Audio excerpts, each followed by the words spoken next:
Assalamualaikum Assalamualaikum warahmatullahi warahmatullahi wabarakatuh. wabarakatuh. Izin Ibu dan teman-teman, kami dari kelompok 5 ingin menyampaikan hasil diskusi kami tentang anggaran KAS dengan saya sendiri, Vira Darkinolita dengan NIM 2431483. Saya masih Tika dengan NIM 24134020. Baik, untuk materi pertama yang akan dibacakan oleh Najwa.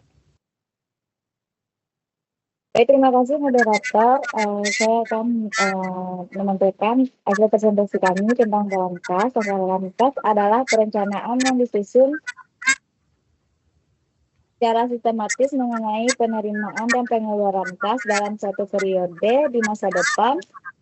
Anggaran ini membantu perusahaan mengetahui kondisi KAS apakah mengalami surplus, kelebihan, atau defisit kekurangan. Anggaran KAS biasanya disusun per bulan, triwulan, atau tahunan tergantung kebutuhan perusahaan.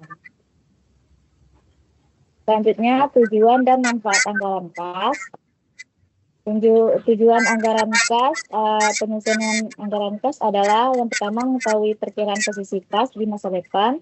Yang kedua, menghindari kekurangan KAS seperti likuiditas terganggu. Yang ketiga, mengoptimalkan penggunaan KAS agar tidak menganggur. Yang keempat, sebagai dasar pengambilan keputusan keuangan. Yang kelima, mengontrol arus masuk dan keluar KAS. Selanjutnya, manfaat anggaran KAS yang diperoleh perusahaan antara lain yang pertama, membantu perencanaan keuangan yang lebih terarah. Yang kedua, menghindari risiko kebangkrutan akibat kekurangan KAS. Yang ketiga, memudahkan pengawasan arus KAS. Yang keempat, menjadi alat evaluasi kinerja keuangan. Yang kelima, membantu menentukan kebutuhan pinjaman atau investasi. Selanjutnya, jenis-jenis anggaran KAS. Yang pertama, anggaran KAS jangka pendek, biasanya untuk periode harian, mingguan, atau bulanan. Yang kedua, digunakan untuk operasional perusahaan. Yang kedua, anggaran KAS jangka panjang yang dimiliki periode lebih dari 1 tahun dan digunakan untuk perencanaan investasi besar. Selanjutnya ada komponen anggaran KAS. Yang pertama, penerimaan KAS yang seperti cash inflow merupakan semua KAS yang masuk ke perusahaan seperti penjualan tunai, penagihan piutang, penerimaan bunga, dan penjualan aset. Yang kedua, pengeluaran KAS merupakan semua KAS yang keluar seperti pembelian bahan baku, pembayaran gaji, biaya operasional, pembayaran hutang, dan pajak. Yang ketiga ada saldo KAS, terdiri dari saldo KAS awal yang masuk dengan KAS yang tersedia di awal periode. Yang kedua, saldo akhir KAS yang dimaksud dengan KAS yang terpisah di akhir periode. Rumus dasar anggaran KAS yang pertama adalah total KAS tersedia seperti saldo awal ditambah penerimaan KAS. Yang kedua, saldo akhir KAS, KAS tersedia pengeluaran KAS. Jadi saya kembalikan ke moderator. Baik, terima kasih kepada Najwa. Untuk materi selanjutnya akan saya bacakan sendiri, yaitu contoh soal pertama. Yaitu sebuah perusahaan memiliki data berikut untuk bulan Januari, yang mana saldo awalnya 10 juta, penerimaan kas 25 juta, serta pengeluaran kas 20 juta.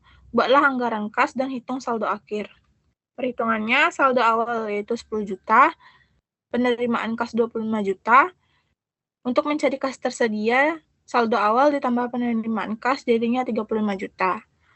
Lalu, pengeluaran kas kisaran 20 juta. Untuk saldo akhir didapat dari kas tersedia dikurang pengeluaran kas yaitu totalnya 15 juta.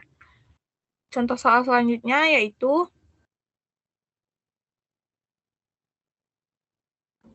PT Maju Jaya menyusun anggaran kas untuk 3 bulan. Datanya yaitu saldo awal Januari 5 juta. Pada bulan Januari penerimaan 15 juta, pengeluaran 12 juta. Bulan Februari penerimaan 18 juta, pengeluaran 20 juta. Dan untuk bulan Maret penerimaan 20 juta, pengeluaran 17 juta. Buatlah anggaran kas selama 3 bulan. Penyelesaiannya yaitu untuk langkah perhitungannya pada Januari kas tersedia 5 juta ditambah 15 juta sama dengan 20 juta. Saldo akhirnya 20 juta dikurang 12 juta sama dengan 8 juta. Sedangkan untuk Februari, saldo awal 8 juta, kas tersedia 8 juta ditambah 18 juta sama dengan 26 juta. Lalu pada saldo akhir 26 juta dikurang 20 juta, sisanya 6 juta. Pada bulan Maret, saldo awal kisaran 6 juta, kas tersedia 6 juta ditambah 20 juta, yaitu 26 juta. Pada saldo akhir 26 juta dikurang 17 juta, yaitu 9 juta. Baik. Masuk kesimpulan. Anggaran kas adalah alat penting dalam manajemen keuangan yang membantu perusahaan menjaga kestabilan kas. Dengan anggaran kas, perusahaan dapat mengantisipasi kekurangan atau kelebihan kas, serta mengambil keputusan yang tepat terkait pembiayaan dan investasi. Sekian presentasi dari kami. Terima kasih. Assalamualaikum warahmatullahi wabarakatuh.